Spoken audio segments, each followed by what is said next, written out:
Hi, Willie. How are you? Good. I'm Lakin. I'm your nurse. I'm going to be talking to you about your new diet. I heard the doctor was just in to talk to you. Yeah. He's a little bit nervous about your blood pressure. He doesn't want it to lead to hypertension. The reason being, hypertension can eventually cause a heart attack, and we definitely don't want that to happen.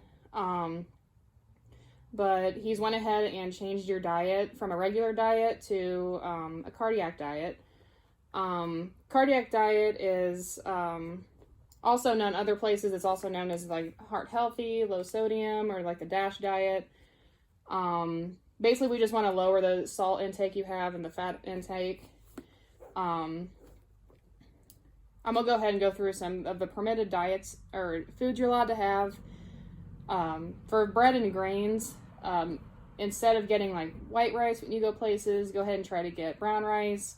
You can have no salt pretzels. When it comes to meat and other proteins, you can have things like fish and chicken. And also for like protein, you're allowed to have like peanut butter. For beverages, you can have coffee, tea, water. Some strategies we can go over to make sure this diet is successful for you. Food can still be your friend, Willie. You can make your food appetizing by adding like a pop of color. I know when I'm eating and something looks boring, I like to take a slice of lemon, squeeze it over the top, and add some color, makes it more appetizing. You can also use like fresh herbs. You can start growing like basil in your kitchen. It makes it exciting to cut it up and add it into your food. It makes it more appetizing. Also, instead of like frying food, you can bake or broil it. I know that a lot of people, instead of frying chicken, they'll broil the chicken. It still gets it that crunch that people like. Also, you can use like Mrs. Dash seasoning. You can add that instead of like salt. It adds some flavor to your food. Now we'll go ahead and go over some foods to avoid. For milk and dairy, we don't want you to have like creamer, 2% milk or whole milk. That's just a little bit too much extra fat. Veggies, we want you to avoid like fried veggies. Anything fried, we'd rather you not have.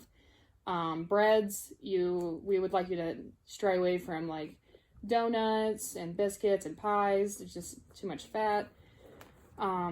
Meats, we want you to not have like higher fat meats like T-bone steaks and bacon and sausage, which I know that's going to be an adjustment. Just take it a day at a time, try to cut it out. Fats and oils, we would prefer you to not have butter or shortening. That's just a little bit extra fat that's not necessary. And just to be realistic, I'm going to give you some points that whenever you go to eat out, choose entrees, potatoes, and veggies that they don't have sauces, cheeses, or butter. And if you are going to have it, just get it on the side. That way, like, maybe having on the side will make you not want to have it. Just because you do have it, you have the option. But you can just, like, dip it. So you won't have nearly as much as if you would have had it added to it. Ask for margarine or olive oil instead of butter. That can decrease your fat intake. This isn't the end of the world. Cutting out foods, I know, is hard, but the more you work at it, the more you'll get used to it. It'll get easier. Do you have any questions, Willie? Alrighty. Thank you.